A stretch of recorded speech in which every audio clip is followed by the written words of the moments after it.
I like the box art for Super Famicom games because it looks so different from all the other types that were out at the time. What was particularly cool about it was if you had a Super Nintendo game, they were generally in this sort of landscape format and they were stamped inside this template and you had logos and things everywhere, and then a little space in the centre was where the artwork would sit. But if you were to buy the Japanese versions, they were completely different. 9 times out of 10 they had different artwork as well, and it would be full bleed. So the box would have this amazing full bleed illustration. And hardly any sort of stamping of logos and things like that on it. Nintendo were pretty cool at letting people just go wild with their ideas at that time. So yeah, they really stand out from the crowd, and they still do. I think that's why they still permeate with people when they look back at these games.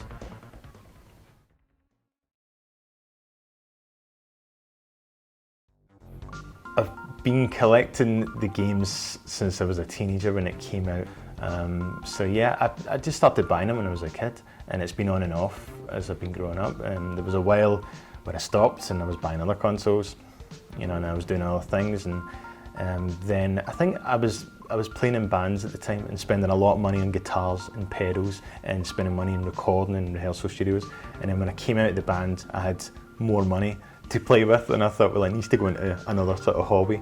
So that went into Super Famicom games for some reason, and it's just stayed with me since.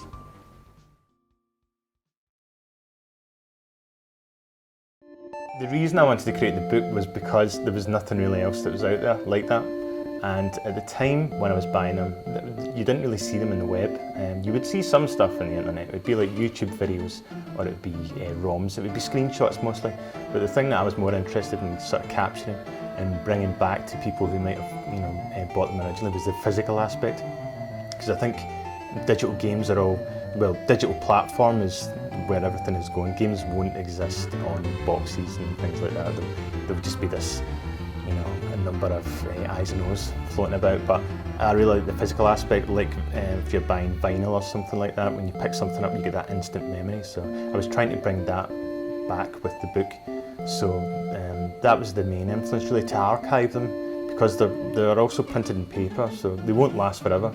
So I was really keen to sort of capture that period for nostalgia for people like me. And hopefully the book goes some way to do that, and so people flick through and go, oh cool, I remember that, sort of thing. The reason that the book is in a square format is because I really wanted to keep it as minimal as possible. So there's a small column of text which has the game in its original Japanese language, then romanized. We changed the romanization into modern Hepburn, so that means if you're learning Japanese just now, it's spelled in the way you would learn it. Then there's a short bio, and there's also a description of the artwork, and we tried to reveal a little bit behind the art and the people involved in them, because some of the games had people under pseudonyms or they weren't credited, so we went to some lengths to kind of unveil the people who were behind the games as well. But really the emphasis is on the artwork itself, and there's a colour backdrop to kind of lift it, give it some contrast and make it look quite cool.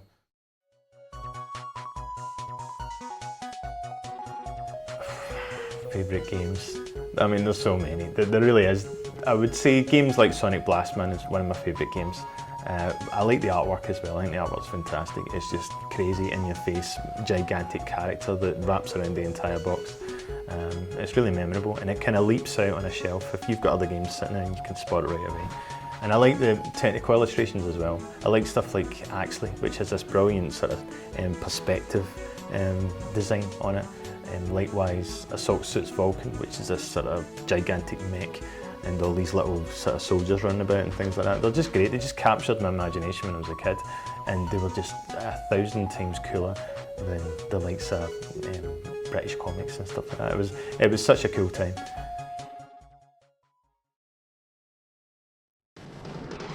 We've got a few people involved in the book.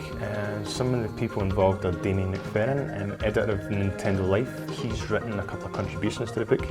As well as that, there's Steve Jarrett, who launched Edge magazine, and quite a few others under Future Publishing. He was the editor for the book, so he was involved in maintaining a level of quality of writing throughout, and he was a fantastic help.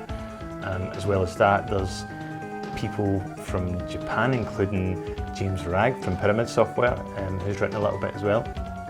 and the owner of Edit Mode and King of Games in Japan, has written a great piece. So there's been a real sort of collaboration with several people, including Van Orton Design. Van Orton are these Italian illustrators who are really into video games and cinema and nostalgia, so they wrote a great piece as well. So it's been a great project that started from me just writing on it by my own, that's grown into more people that have been really interested in helping out and adding to it, and they've just made the book even better than was originally planned.